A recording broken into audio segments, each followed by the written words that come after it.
नमस्ते, नमस्कार, जय Hind.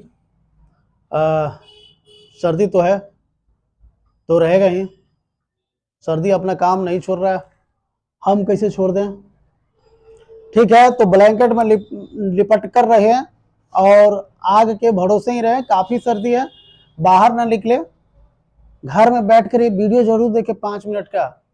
My students, my friends, कुछ रिसर्च करके आपके बीच में डाल रहे हैं।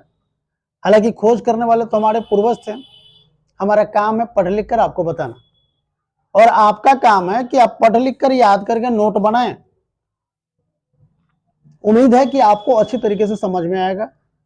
एक अंक है, अक्षर है, जो हमें गणित में बार बार परेशान करने कहीं ना कहीं से आ ही जाते हैं, और वो ना आए तो दिक्कत पर दिक्कत ही रहेगी। किसी प्रकार का डील करने में हमको दिक्कत होगा। इससे जुड़ा हुआ है, इसका नाम होता है वृत्त। तो वृत्त हम आपको समझाएंगे, वृत्त हम आपको बताएंगे, लेकिन वृत्त से पहले उसके बारे में जान लेना बहुत जरूरी होता है। इसी का परिधि, क्षेत्रफल, ये सब निकालने के लिए, खंड का भाग क्षेत्रफल निकालने के लिए बहुत सारे उपयोग में वृत्त के अंदर उसका उपयोग किया जाता है। दिखने में ऐसा होता है, ये वाला भाग नहीं, ये वाला भाग तो वृत्त के अंदर है। ऐसा दो लाठी पर एक क्रॉस लाठी होती है, मतलब इसका नाम होता है पाई। पाई, PIE, यह एक ग्रीक अक्षर है जिसका खोज वही किया था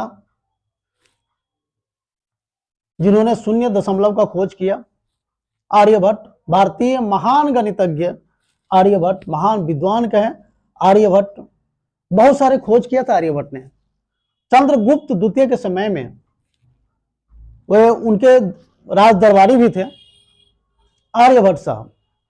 आर्यभट्ट ने खगोल विज्ञान में भी बहुत सारे खोज किए, भौतिक में भी बहुत सारा खोज है उनका। हालांकि उनके बारे में भी जानना जरूरी नहीं, अभी इनके बारे में जानना जरूरी है। पाई, ये पाई, ए भाई, ये पाई, ये पाई का उपयोग कहां कहां किया जाता है? परिधि निकालने में, त्रिज्य खंड का क्षेत्रफल निकालने में, वृत्त का क्षेत्रफल निकालने में, और बहुत सारे जगह वृत्त से संबंधित तो वृत्त का पूरा खानदान निकालने में इसका उपयोग किया ही जाता है। इसका मान कितना होता है? 22/7, चाहे 3.14, दुइये अंक तक का है। बहुत सारे अंकों तक ही होता है, दुइये अंक तक, इसलिए कि मोटा मोटी अंदाजा लगाया जा सके। लेकिन पाई एक अपरिमेय संख्या है। कौन सी संख्या? अपरिमेय संख्या, समझे? यह एक अपरिमेय संख्या, यह परिमेय संख्या नहीं है। आप पाई को P/Q के रूप में नहीं लिख सकते, भले 22/7 लिखा हुआ है उसको समझ लीजिए, ठीक है, लेकिन इसको हम P/Q के रूप में नहीं लिख सकते हैं। इसका 3.14 मान होता है, 2 ही अंकों तक। वृत्त की परिधि और क्षेत्रफल निकालने के लिए इसका उपयोग किया जाता है। वृत्त यह गोलका वाला हम बताने जा रहे हैं कुछ ही देर में आपको, लेकिन उससे पहले पाई दिवस भी मनाया जाता है। जिस तरीके से होता है ना, children day, father's day, mother's day, republic day, independence day, इन सारे डे में पाई डे भी है, पाई डे। तो पाई डे मनाया जाता है, इनके मान में ही है। मार्च के 14वीं तारीख को, प्रत्येक साल मार्च महीना के 14वें तारीख को पाई दिवस मनाया जाता है।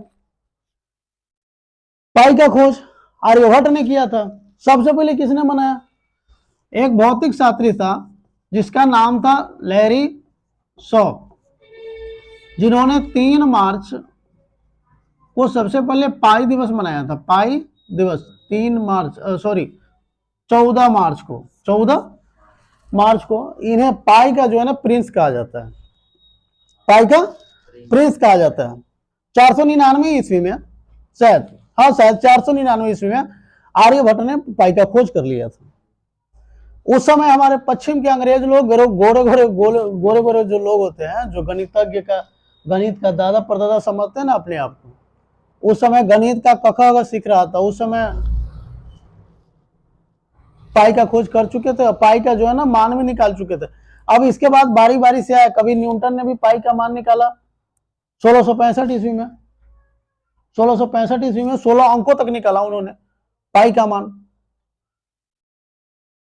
बहुत सारे वैज्ञानिक, बहुत सारे गणितज्ञ आके पाई पर रगड़ते रह गए, कुछ लोग तो सालों सालों निकालते रह गए, कुछ लोग 2-2 महीना 4-4 महीना तक ले पाई का मान हजारों अंक तक ले निकाले। ठीक है, तो पाई का यह हिस्ट्री है। पाई का मान 3.14, इसका जनक कहे तो आर्यभट्ट साहब है, और लैरिसो इनका प्रिंस है, पाई के प्रिंस के नाम से जाना जाता है। ग्रीक अक्षर है पाई। कौन सा अक्षर है? ग्रीक अक्षर है पाई, एक अपरिमेय संख्या है जिसको आप P/Q के रूप में नहीं लिख सकते हैं। और वैसे 3.14 हो, पाई छोड़कर जाए तो आप उसको लिख सकते हैं। ठीक है, एकदम शॉर्टकट जानकारी है। पाई 22/7 या 3.14। अब वृत्त में इसका उपयोग कहां कहां करेंगे, आते हैं, आज ही आते हैं वृत्त को भी लेकर। थैंक यू, धन्यवाद।